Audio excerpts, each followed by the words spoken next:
আসসালামু আলাইকুম ভাই, ওয়ান টেস্টের কাগজ দিয়ে কি এক মাস চলা যায়? আজকে দেখবো ওয়ান টেস্টের কাগজ ট্রাফিক কিছু বলে কিনা।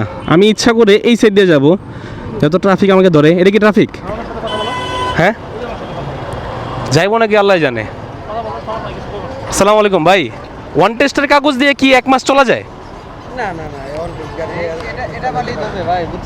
জানার জন্য আসছে। না, কিনাই নিয়ে আইছি নতুন গাড়ি। আচ্ছা, ব্যাংক ড্রপ দেওয়া আছে, ব্যাংক ড্রপ দেওয়া আছে। ও, এটা পিছনে লাগাইতে হইব। ও, ব্যাংক ড্রপের কাগজ কোনটা সেটাও জানি না, কিন্তু এমনি সব কিছু দেওয়া, 16,000 টাকা দেওয়া আছে, সব কিছু রেডি। ও, কিন্তু এছাড়া ধরে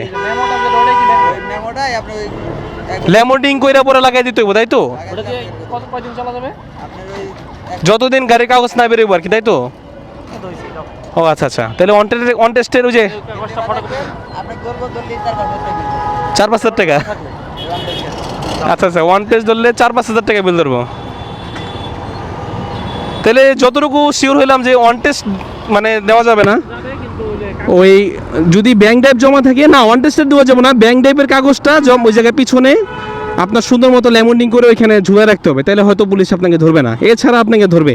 তো যাক, আপনারা এতটুকু ধারণা নিতে পারলেন ভাই, অন টেস্টের বলে মামলা আছে বলে আবার 4-5 হাজার টাকা বলে কে একটা মামলা দেয় বলে। যাই হোক, সেটা না খাইতে চাইলে ব্যাংক ড্রাইভেরটাও অ্যাটলিস্ট ঝুলে রাখেন। আমার যদি ব্যাংক জমা দেওয়া আছে, সেটা হয়তো আমি আজকে নিয়ে ঝুলে রাখবো আর কি, কারণ মামলা ভাই খাইতে পারবো না।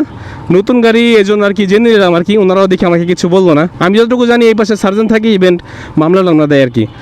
তো আপনারা আমার মনে হয় যে জানতে পারছেন যে আসলে ওয়ান টেস্টের গাড়িও ধরে, কিন্তু সেটা যদি আপনার ব্যাংক ড্রাইভ জমা দেওয়া থাকে আর সেটা পিছনে যদি আপনার ওই মেমোটা আর কি সুন্দর মতো ল্যাবেলিং করে আপনারা ঝুলে রাখেন, তাহলে হয়তো আর ধরবে না।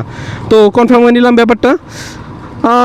আর যদি ভিডিওটা অবশ্যই হেল্পফুল হয়, অবশ্যই শেয়ার করতে ভুলবেন না। ভালো থাকবেন, আল্লাহ হাফেজ সবাইকে। আরও ভালো কথা, আজকে কিন্তু আমার 26,000 ফলোয়ার হয়ে গেছে, এজন্য আপনাদের সবাইকে অসংখ্য অসংখ্য ধন্যবাদ। আল্লাহ হাফেজ সবাইকে।